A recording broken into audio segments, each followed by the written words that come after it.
বন্ধুরা, সবাইকে কেমন আছো? Good morning.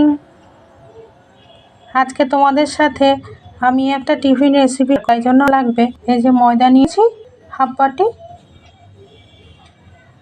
দই নিয়েছি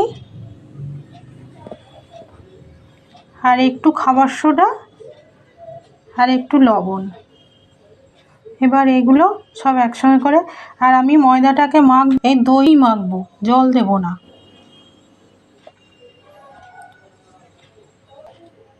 মেখে নিয়েছি ময়দাটাকে, শুধু দই দিয়ে মেখেছি, আর কিছু জল টল দিইনি। এবার এটাকে আধ ঘন্টা রেস্টে রেখে দেবো ঢাকা দিয়ে।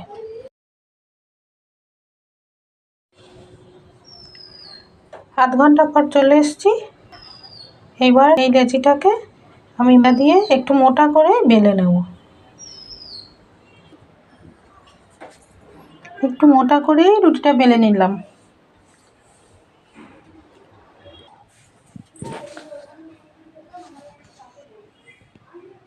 একটা তাওয়ার উপরে রুটিটা নিয়ে নিলাম।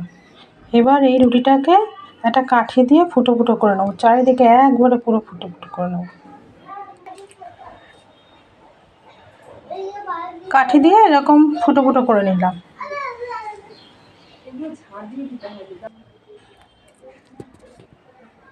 রুটিটার ওপরে টমেটো কেচাপ দিয়ে দিয়েছি, একবার ভরে ভরে দিয়েছি।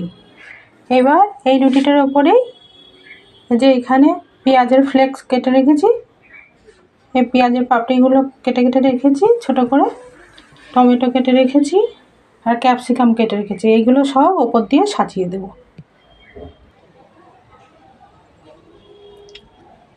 পুরো রুটিটার ওপরে এইভাবে সাজিয়ে দিলাম সব কিছু।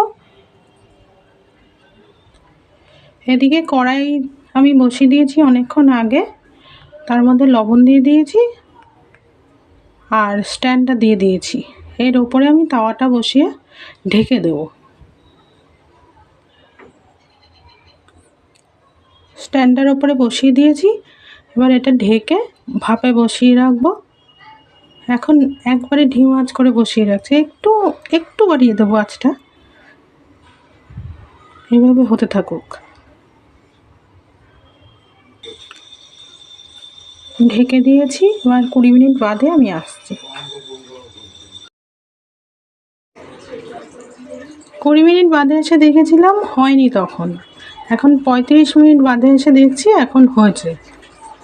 হ্যাঁ, জিনিসটা পুরো কমপ্লিট হয়ে গেছে। এবার আমি একটু এই গরমের মধ্যেই ঢেকে রেখে দেবো, তারপরে একটু ঠান্ডা হোক তখন কাটবো। খুব সুন্দর হয়েছে দেখতে,